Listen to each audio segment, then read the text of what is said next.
सभी बहन भाइयों को, छोटे बुढ़ियों को एकादशी माता की हार्दिक शुभकामना।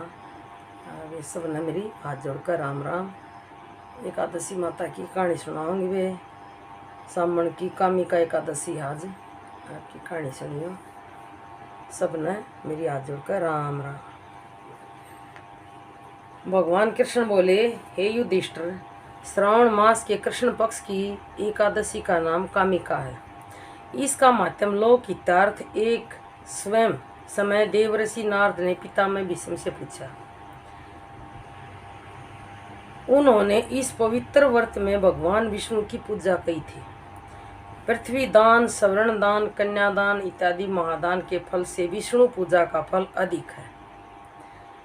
कामिका एकादशी के समान विष्णु पूजा का फल है। जो फल मनुष्य को अध्यात्म विद्या से मिलता है, उससे अधिक फल कामिका एकादशी देने वाली है। भगवान विष्णु पर एक दल तुलसी का चढ़ाओ तो 1 भार स्वर्ण और 4 भार चांदी दान करने का फल मिलेगा। बढ़िया वस्त्र, अमूल्य भूषण पर भगवान इतने शीघ्र प्रसन्न नहीं होते जितने तुलसी चढ़ाने से होते, तुलसी का पत्र चढ़ाने से होते हैं। तुलसी के दर्शन मात्र से पाप भस्म हो जाते हैं। वृंदा के स्पर्श मात्र से मनुष्य पवित्र हो जाता है। यानी कि तुलसी के तो स्पर्श करने से ही मनुष्य पवित्र हो जाए है। और वे घर घर तुलसी होनी चाहिए, सब ने तुलसी लगानी चाहिए। वे जो ना लगा रही वे उन्हें भी लगानी चाहिए। सामण है, सामण के महीने में तुलसी लगाने का बहुत बढ़िया महत्व होता है। तई अपना तुलसी लगा ले, जिसके भी घर में तुलसी ना हो।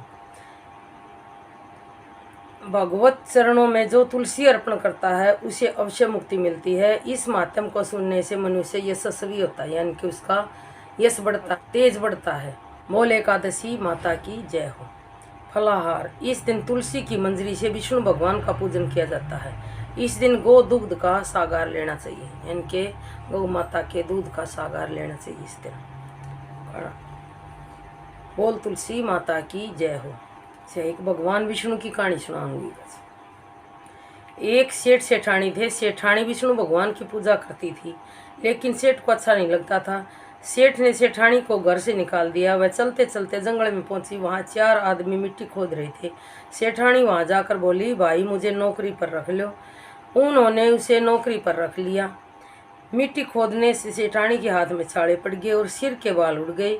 वो आदमी बोले, बहन तुम अच्छे घर की लगती हो, तुम हमारे घर पर काम किया कर दिया करो।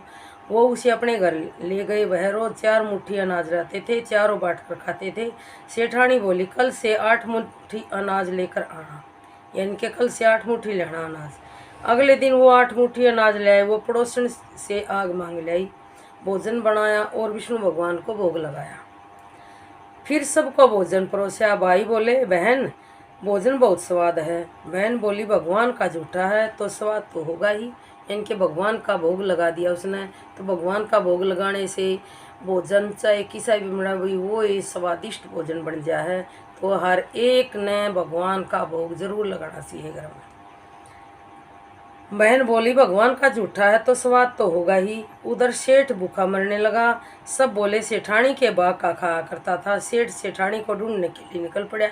ढूंढते ढूंढते वह भी उसी जंगल में आ गया। वहाँ उसने उन्हीं 4 आदमियों को मिट्टी खोदते हुए देखा। उसने कहा, भाई मुझे नौकरी पर रख लो। वे बोले, हाँ भाई तू भी मिट्टी खोद ले।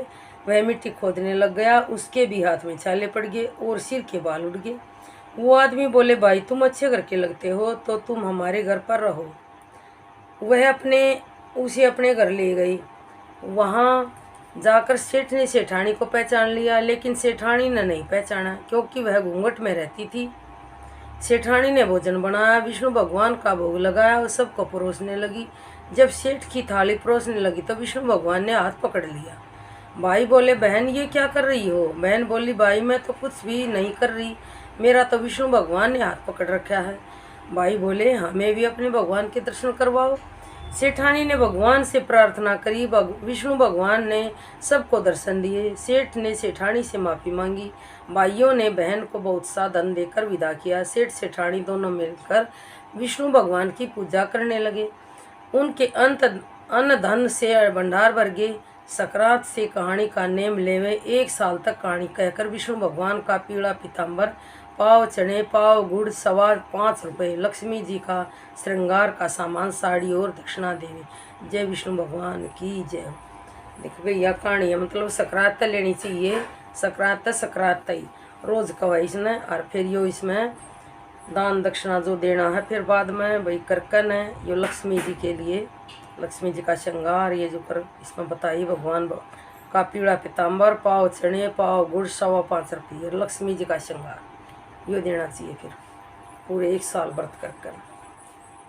बोल विष्णु भगवान की जय हो, एकादशी माता की जय हो। सभी ने मेरी हाथ जोड़कर राम राम।